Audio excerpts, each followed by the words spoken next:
Okay. Today is Thursday, April 17th, 2025. I am the interviewer, Amy Moritz, and I'm with Yvette Angel in the Julia Boyer Reinstein Public Library. Yvette played for Sister Maria Perez at Sacred Heart Academy, averaging 23.9 points and earning Parade Magazine's second team All-American in 1981. She played at Ohio State University for Tara VanDerveer, graduating in 1985 as the school's fourth all-time leading scorer, leading the program to 3 straight Big Ten titles, a Final 8 appearance in the NCAA tournament, and All-American honors. She's a member of 3 Hall of Fames, the Greater Buffalo Sports Hall of Fame, Sacred Hearts Hall of Fame, and the Ohio State Athletic Hall of Fame. Yvette, thanks for talking with me today. Sure. Thank you, Amy, for having me. Yeah, I appreciate it. So tell me, scene-setting question for a lot of people. Tell me about a time that you remember falling in love with sports. Oh, gosh, that's a great question because I can't remember not being involved or loving sports. It was my brother. I have an older brother, and he happened to have friends, and they're now called my brothers, but it was 5 of them. So I had 6 older, one was my age, but, I had 6 young men that, we were playing football, tennis, running, biking. So I've always been involved with sports. So from the time that I can remember, being competitive, that's what I did. My mom used to put me in dance class and those kind of African culture dance, and she would always find me in the backyard playing basketball or something else other than going to dance class or practicing dance, or washing dishes or doing my chores. So I can't remember a time that I wasn't involved with sports. But I would say I did attend Our Lady of Lourdes Academy down in St. Cloves, which is on Main Street. And my dad was actually my 5th grade coach. And that probably was the time when I really fell in love with basketball.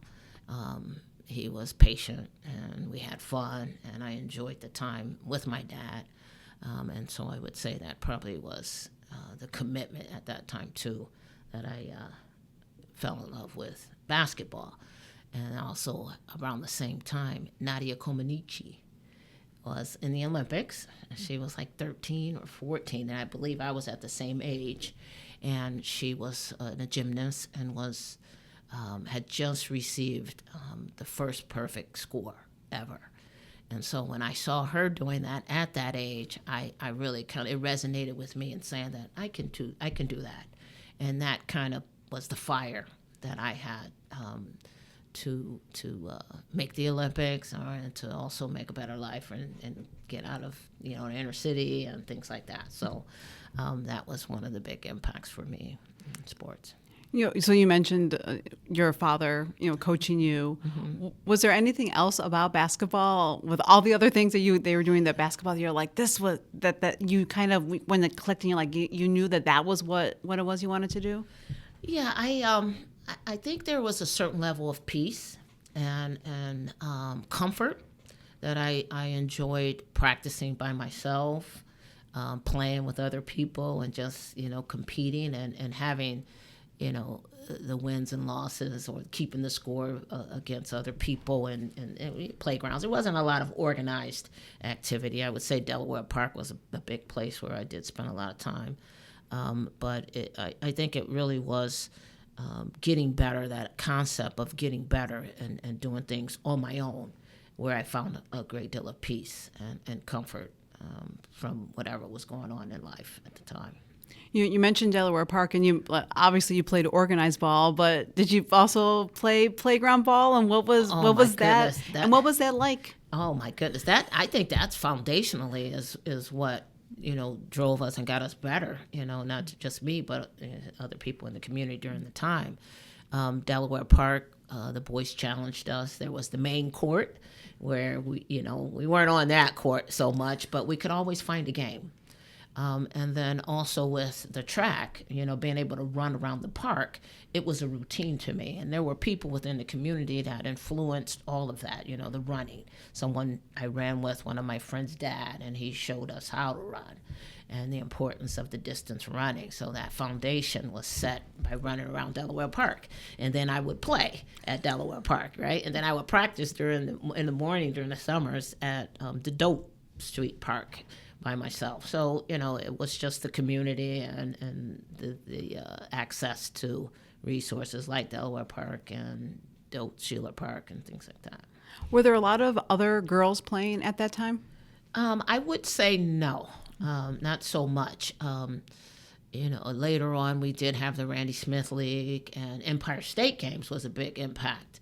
And that's where we kind of met other athletes, but like Dorothy Jones and Cecil Owens, and CeCe Vance, we all would play in the Randy Smith League, which is the Martin Luther King Park, and so that was a big time for the men or the boys at that time. But then they did have some opportunities for us, so that was nice to be able to play into that in those tournaments as well. Well, you just named some really big names also in Right, basketball, women's basketball in this area. So, for someone looking back, I'm like, what a spoil of riches for, That's right. For that. How did you guys push each other? That had to be a great time to play off of each other too. Yeah, and it was, and it's interesting because I think we're all different ages, right? We came at different times, but we weren't so far apart that we didn't know each other.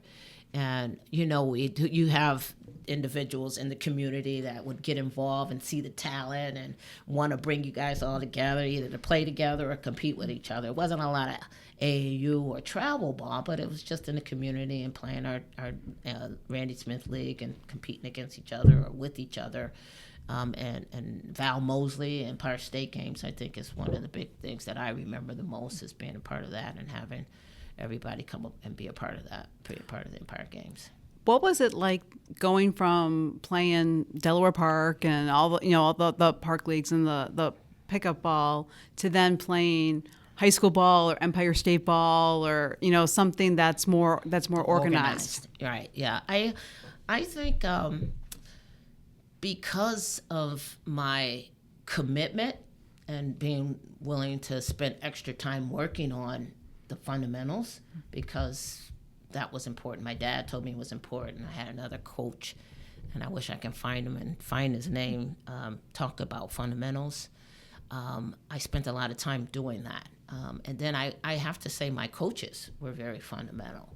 And so we were taught the fundamentals, and that was important. So it wasn't a drastic change just because my foundation was fundamentals. My brother, we spent a lot of time just right, left hand, things like that.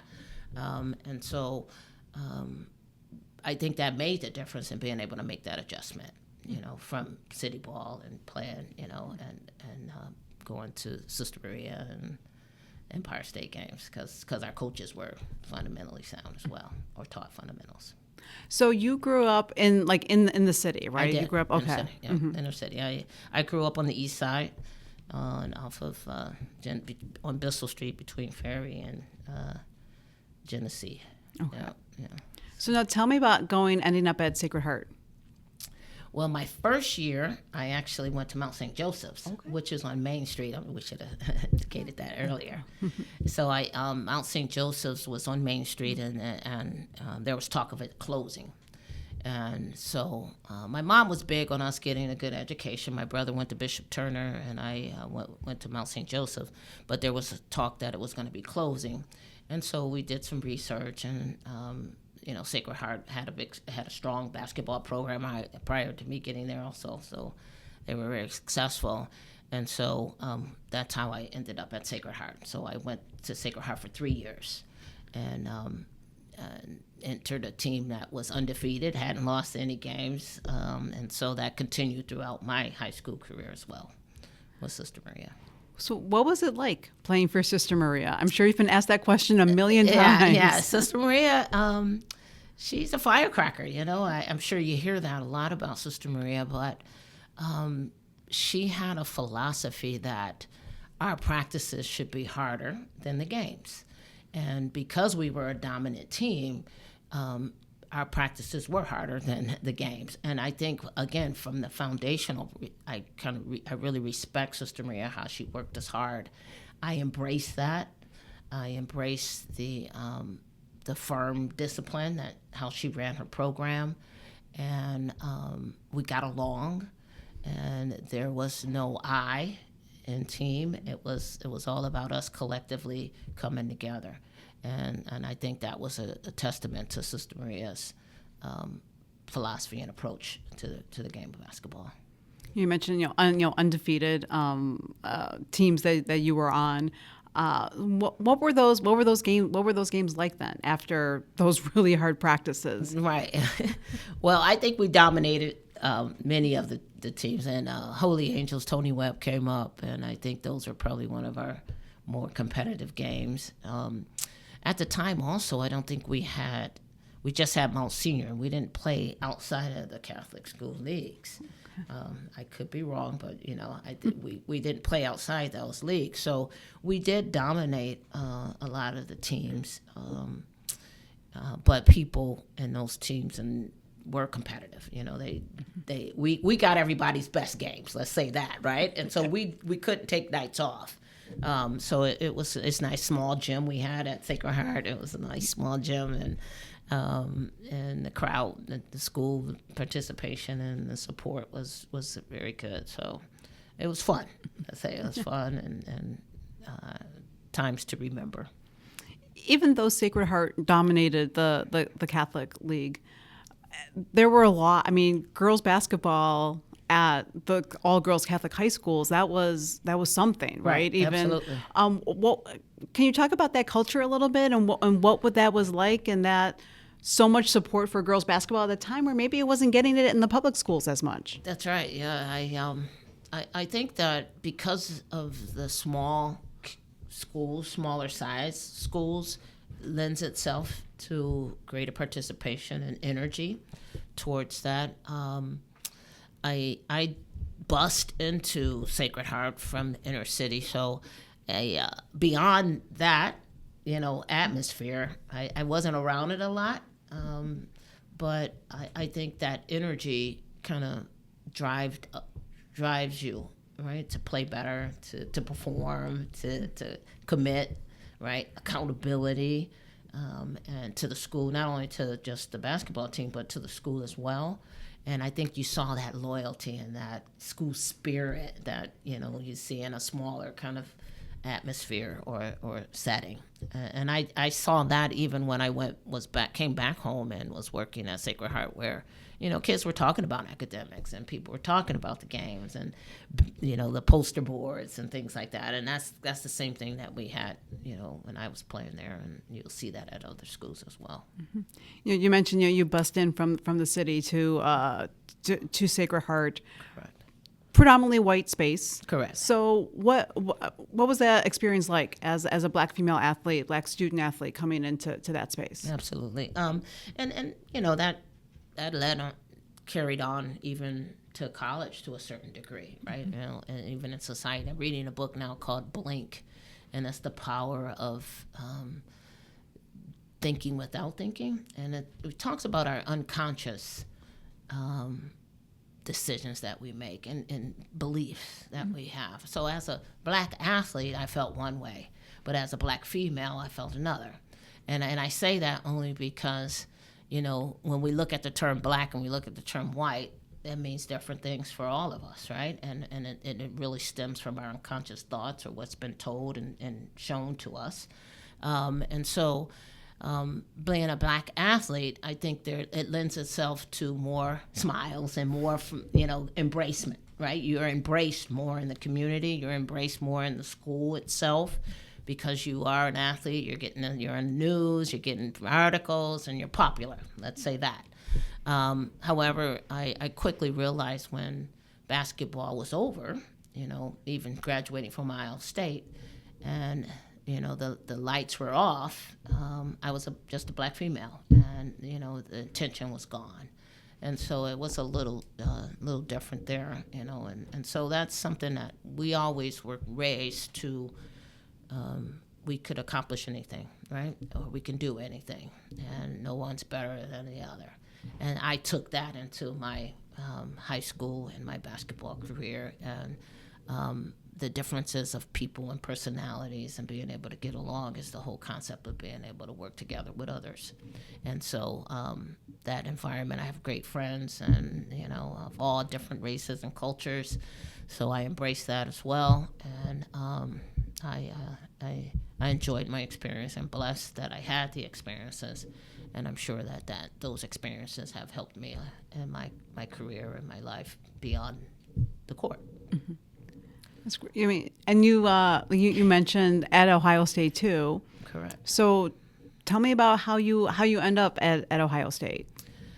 Again, Empire State Games, and I'm really surprised that it's not here with us here now. I mean, it was such a great tool to foster our skills and also to meet these other programs. But I guess with AAU, it's the same thing, right? So Heidi VanDerveer was one of my teammates for the Empire State Games. And Heidi VanDerveer's, Tara is her sister, Tara VanDerveer, who was at Ohio State. Tara had just got the job at Ohio State, very young coach. And she was trying to build her program. So she was familiar with me through the Empire State Games. And so that's when the recruiting process began. So Tara reached out to me, her recruiting assistant coach, Lubomir Lakamzak, who also went on to coach at Texas Tech and some other places, and we stay in touch. So he recruited me and followed me to different events. And I also was looking at Georgia and Penn State. So I didn't want to move too far from home, but I knew I wanted to get out of the cold. And my brother was at Kent State, so Ohio State was a good fit. So I could go to Kent State and see my brother.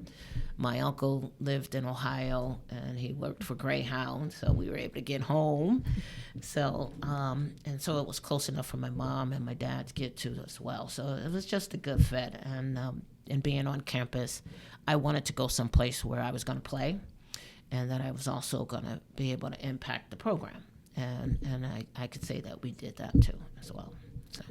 For sure. And I want to talk about Ohio State, but I want to talk about Empire State Games too, because I think because that's been gone for a while and that we have AAU now, correct, we forget how fundamental Empire State Games was to female athletes in general. Basketball, a lot. That's where a lot of recruiting was from that Empire State Games. Absolutely. And I think back at some of the players that actually came through the Empire State, like Anuka Brown, who went to Northwest, and I'm not going to keep another young lady, Tammy Reese, I believe, came through the Empire State Games. So when it was something to look forward to.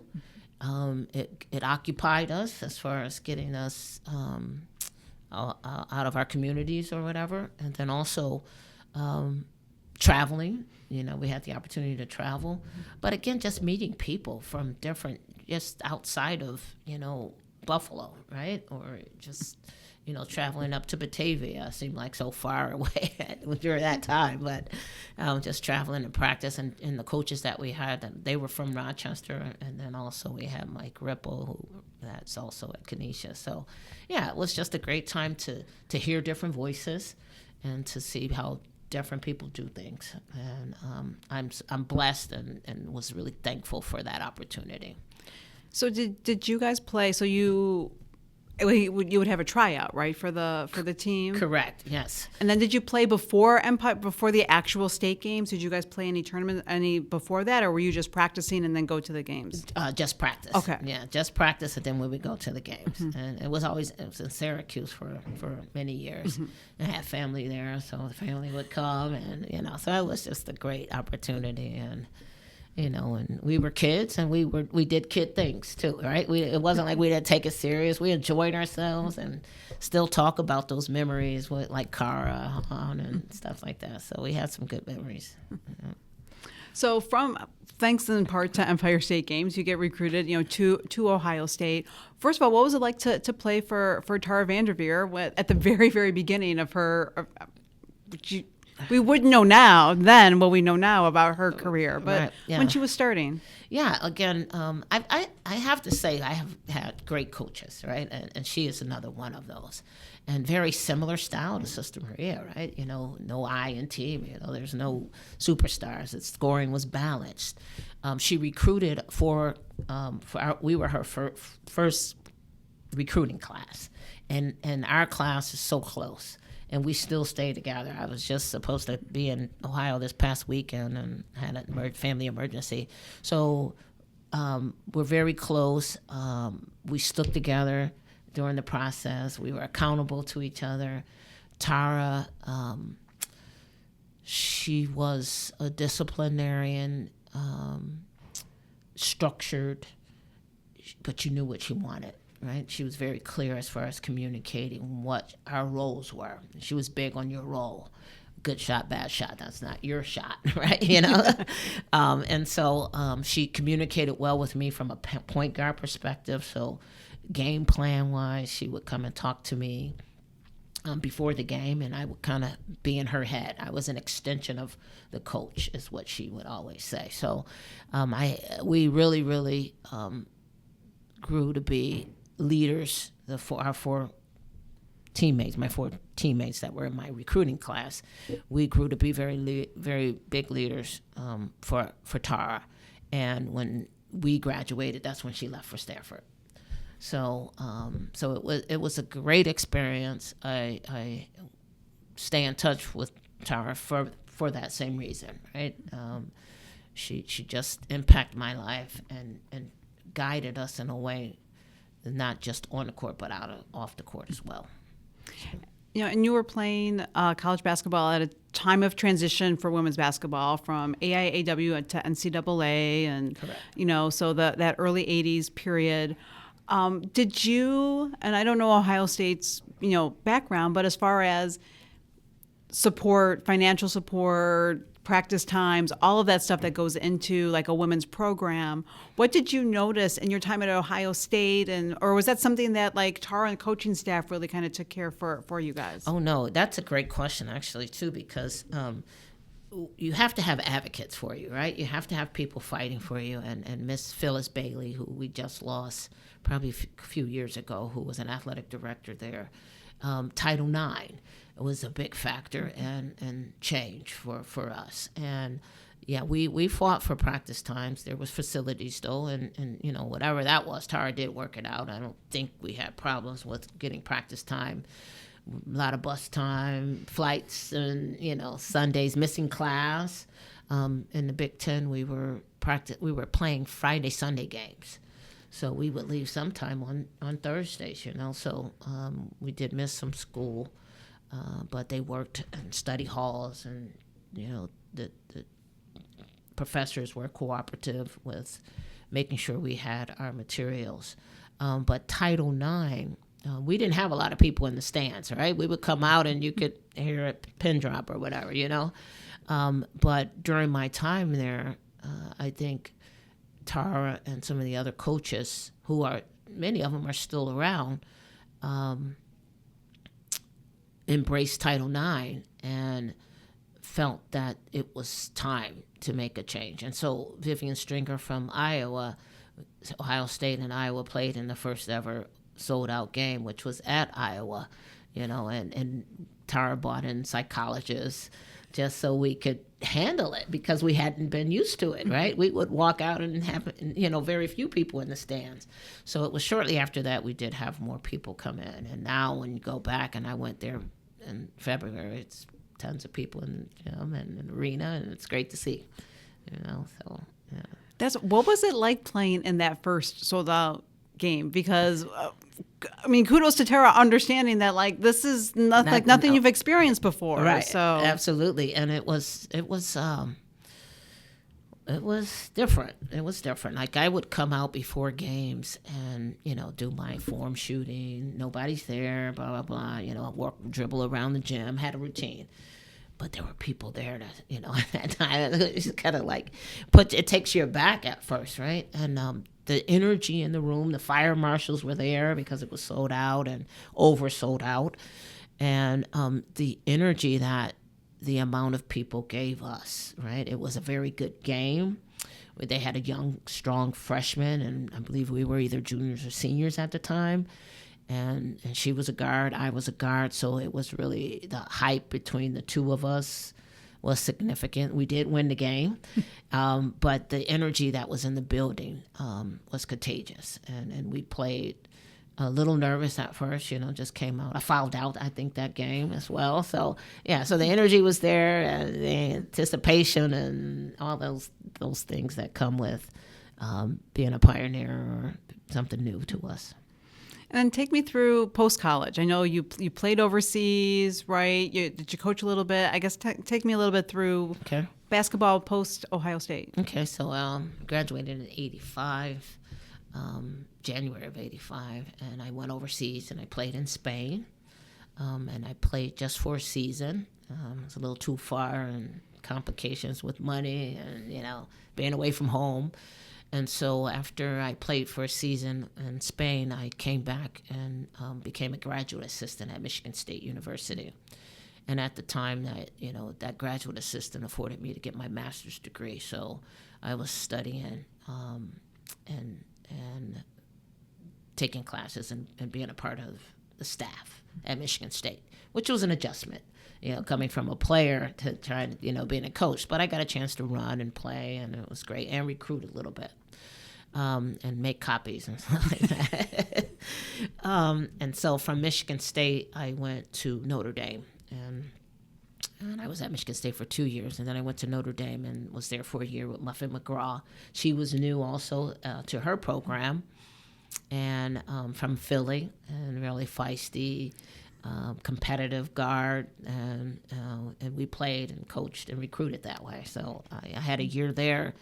And then I was ready for some warmer climate, bigger planes. I think Notre Dame, people glamorize, the basketball, but it's tough. It's tough traveling. It's tough on your body. And air agony is those smaller planes, and I didn't handle those well. So I went to San Diego State. I got recruited. Beth Burns was there at the time, who also was a part of the Ohio State program.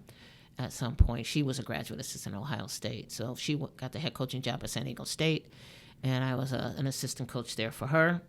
And I was there for about 3 years as well at San Diego State. Loved the climate. And then after that, I took a job in publishing after 3 years and kind of just was tired, felt a little tired of the basketball. The compensation wasn't there. I kind of regret now that I didn't stay with it just because of where it's gone.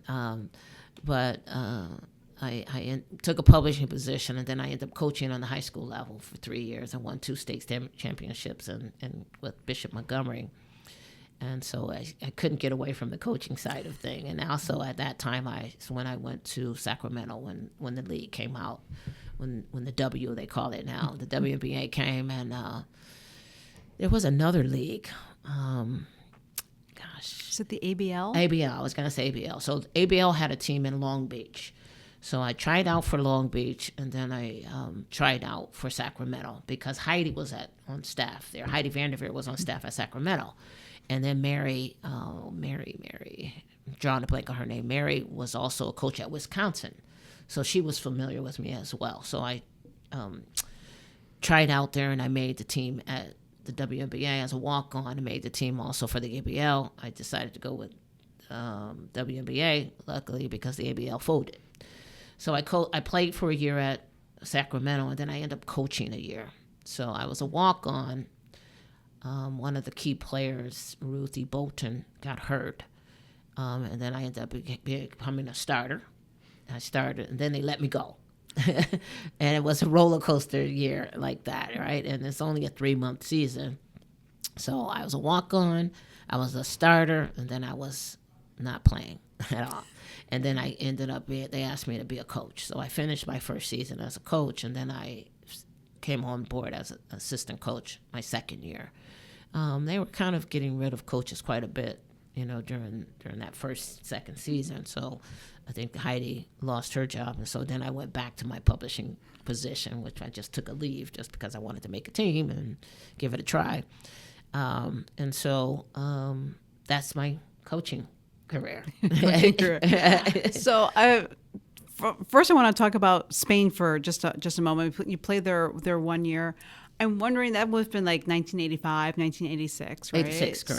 So 1985. Yeah. Did people back home, like in Buffalo, were people aware that women could play professionally? I mean, because this is like decades before, at least a decade before the WNBA, right? Yeah. Or were people like, "What are you doing?" Like, what was the reaction to? Well, that was the only avenue we had at the time. So, of course, without we didn't have social media and all those things, so people weren't aware of it. But people were proud of me, and I don't know if they made a big deal out of it either, right, at the time.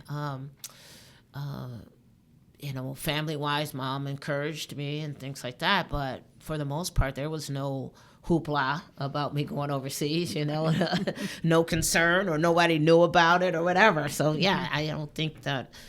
And until they started talking about it recently, I don't think they knew that that's how women were making a living, right? Right? So it took a while for them to understand that even in the WNBA, people would play these short season and then they would go back overseas to make their income. And that was kind of the big fight and the struggle, that they shouldn't have to play year round like that. So, nobody knew that was even an option. However, of course, we had agents. And then you had the big 5-star camps that were out there. So there was something to be had about it, right? It was an opportunity. Now I don't know how a lot of people took advantage of that, but it was an opportunity. Unfortunately, we had to go too far from home to take advantage of it and continue playing.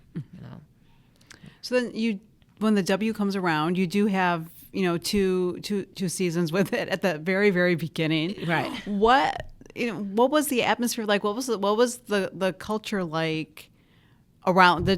Were people expecting that this was gonna fold? Just like everything, like all the other ones, right? So had I think tried. There was 2 of them before that, and I think the marketing was strategic and was smart, making it a short season, putting it in the summer against not a lot of other sports. So I thought it was smart. I was concerned because there were some teams that dropped out afterwards because they were owned by NBA teams. And so the challenge was, how are we going to make money here, right? And people did come out. In Sacramento, we had a nice fan base. But other programs, I don't think the people bought in and initially. And so I'm curious as to when that transition happened, where it became, was it Caitlin, or it had to happen before then. Yeah, like the Maya Moores and Tisha Pinachero, So I think as people became more aware that the opportunity to play in the WNA was there, maybe the talent got better too, right? So, but yeah, I think there was a little bit of concern that if it was going to survive, and so kudos to the sponsors and the people that stayed with it, like the ESPNs, and those avenues helped the exposure, right? ESPN2s, right? And then also the coverage of the NCAA games, that also I believe got better as well as far as competing. There was a time when the NCAAs would play, the championship would be Friday, Saturday, or Saturday, Sunday, one of those, but they were back to back. And so you would play Friday and have a good game, but then Sunday they were tired and the game was ugly, so the viewings were down. So I think they made that adjustment as well. So I think the industry itself made some great adjustments and to position, women's basketball to be where it is today.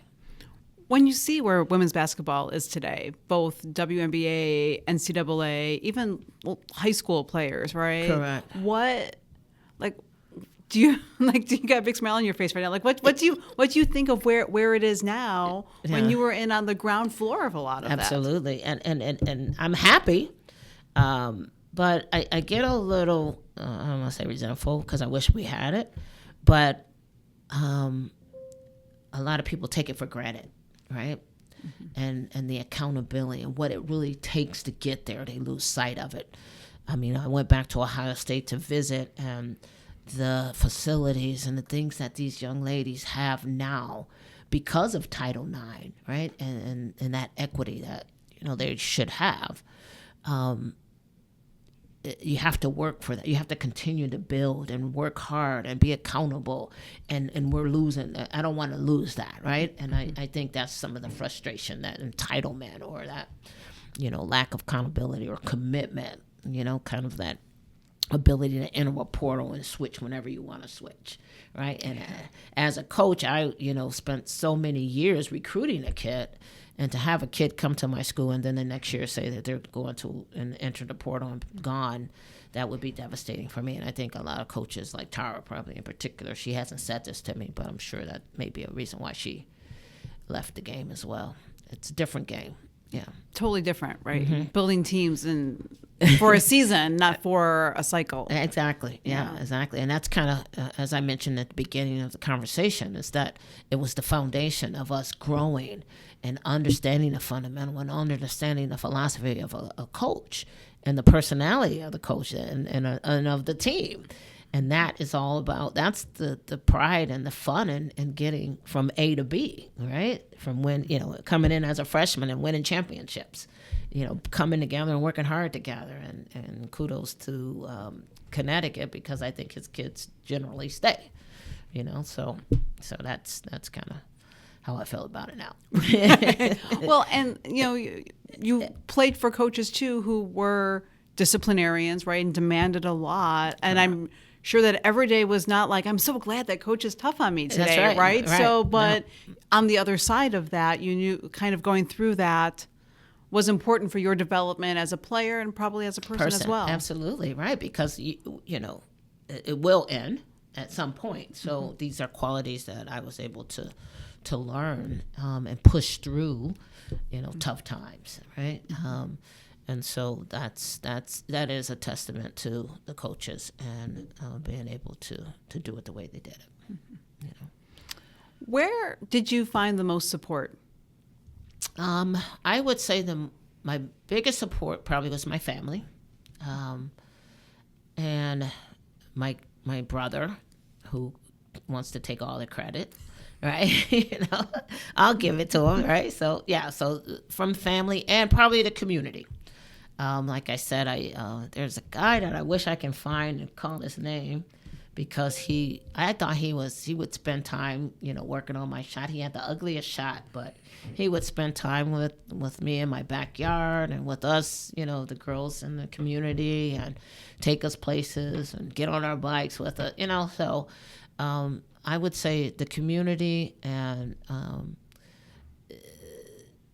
the Empire State Games was a big support, for us. So, and Sister Maria was, she worked hard and she was always willing to be there, right? Open the gym if we needed to or whatever, and, she went to Marquette from there. But yeah, I would say my community and family. What is I want to ask you your favorite memory, because it's hard to pick a favorite, right? But What is a favorite memory or a favorite memory too you have from your playing days? I know I've pondered over that question quite a bit here, because I would probably say my favorite memory would be when my freshman year at Ohio State, and the four of us.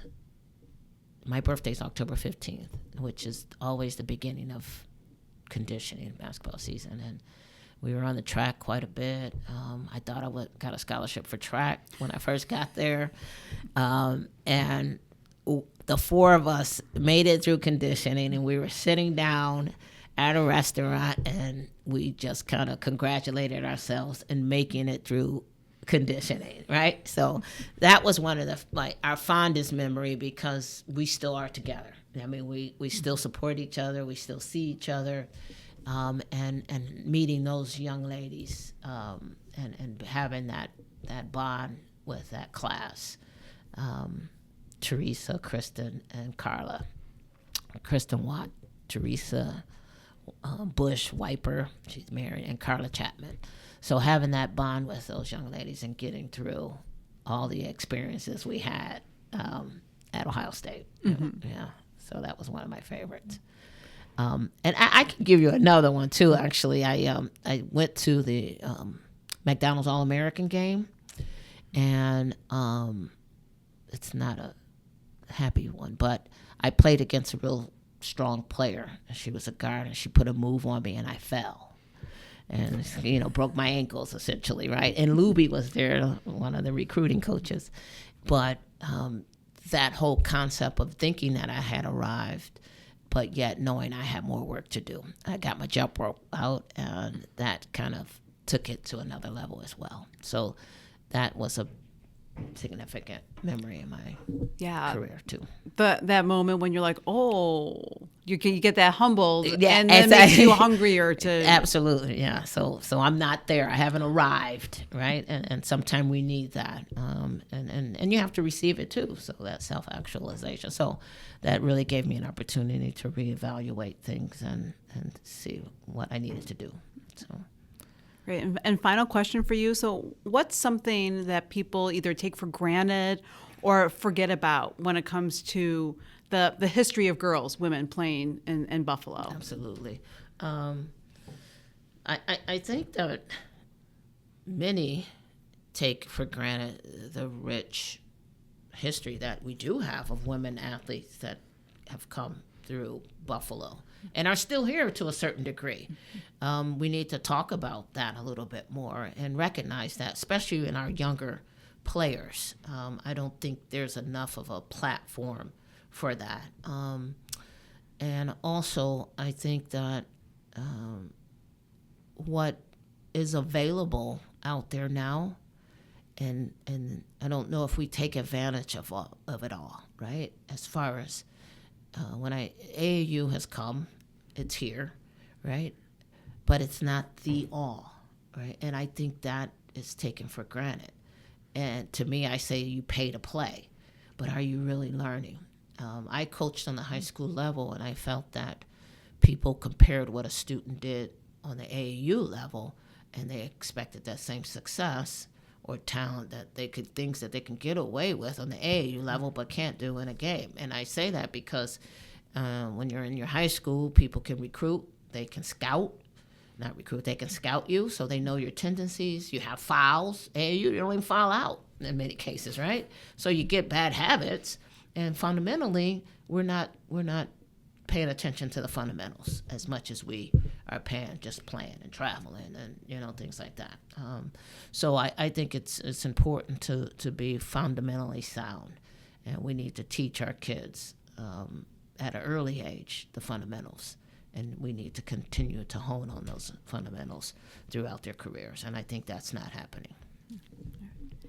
Thank you so much. This has been a fantastic conversation. Thank you so much. Well, Amy, thank you so much, and I wish you the best of success with this project, and I look forward to hopefully hearing some of the history myself. Thank you. Thanks.